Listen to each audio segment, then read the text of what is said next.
नमस्कार, मैं हूं विनय सिंह। आपका बहुत बहुत स्वागत है। और जल्दी से बता दें कि आज जिन मुद्दों पर बात करेंगे उसमें जेएसएससी सीजीएल पर क्या बड़ा एक्शन हुआ है और सरकार अंदर ही अंदर क्या प्लानिंग कर रही है, इस पर आज बहुत चौंकाने वाली चीजों को बताएंगे। इसके साथ साथ जो लेडी सुपरवाइजर है उसमें सब्सिडरी विषय को लेकर भारी लोगों को कंफ्यूजन है, तो उस पर भी बातचीत करेंगे।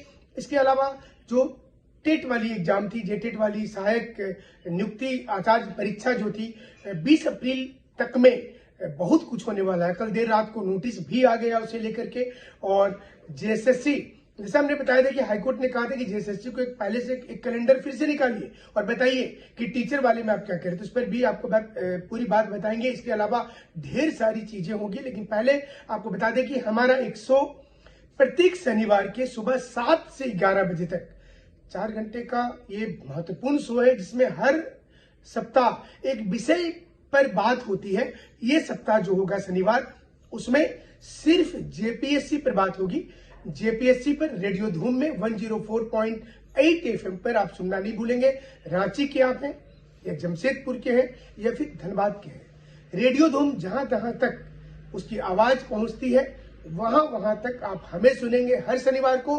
तो जेपीएससी की जो तैयारी कर रहे हैं लोग, अपने घर में कैसे रहते रहते पास करेंगे, इस शो में जरूर से सुनेंगे। चलिए, तो आज पहला मुद्दा जेएसएससी को ही हमने उठाया है।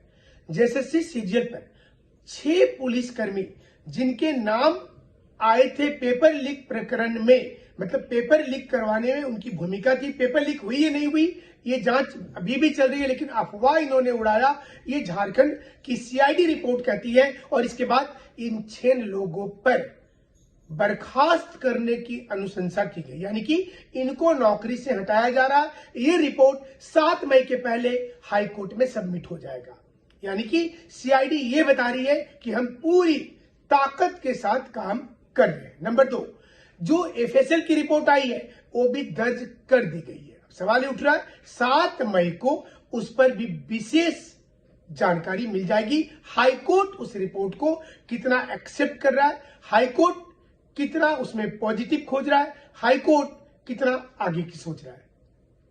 तीसरी चीज, इंटरवेंशन जो होता है, इंटरवेनर और या कैबिनेट पेटिशंस। कैबिनेट पेटिशन जो इन दिनों आपने देखा होगा कि वक्फ कानून पर केंद्र सरकार ने कैबिनेट डाल दिया, जिसका मतलब है कि फैसला सुनाने के पहले हमें भी सुना जाए। मतलब कोई केस हमने नहीं किया है, लेकिन अगर हमारे किसी फैसले के खिलाफ कोई केस है तो उसमें एक कैविएट डाला जाता है, जिसका मतलब होता है कि आप हमारी चीजों को भी एक बार सुन लीजिए कम से कम। और कोर्ट ने वक्फ पर जो 7 डेज जो 7 बिंदुओं पर और अन्य चीजों पर जो बातचीत की है उसको सुना जा रहा है। इंटरवेनर में 2 लोगों के बीच में केस चल रहा है, उसमें तीसरी पार्टी बीच में घुसना चाहती है कि चूंकि इसमें हम प्रभावित हैं तो हमें भी एक बार सुनने का मौका दिया जाए। हालांकि हाईकोर्ट को तय करना है कि वो क्या कुछ करेगी इस पर, यह हाईकोर्ट पूर्ण रूप में देखती है। उधर सुप्रीम कोर्ट हाईकोर्ट से फटकार लगने के बाद जेएसएससी ने कल देर शाम को एक नोटिस निकाला सहायक आचार्य नियुक्ति परीक्षा को लेकर के। 20 अप्रैल के पहले बहुत कुछ चेंज होने वाला है। सरकार को यह चाहिए कि जल्दी जल्दी टीचर की कम से कम वैकेंसी कर दे, फिर दरोगा वाला वैकेंसी ले आए, सचिवालय वाला चले, चूंकि कोर्ट में मैटर है तो दिक्कत की बात है। उधर जेपीएससी वाले आंदोलन भूख हड़ताल की शुरुआत कर रहे हैं कि कैलेंडर तो जारी करो, रिजल्ट तो जारी करो। आंदोलन करके देख लिया, पिंडदान करके देख लिया, कुछ हो नहीं रहा है। तो स्टूडेंट बहुत निराश है, उनको लग रहा है कि मतलब वैकेंसी नहीं आ रहा, आएगा तो आगे क्या होगा, एज क्या रिलैक्सेशन मिलेगा, तमाम चीजें हैं ना। तो जल्दी जल्दी हमें लगता है कि हेमंत सोरेन जी को स्वीडन स्पेन गए हुए हैं, आज जा रहे हैं,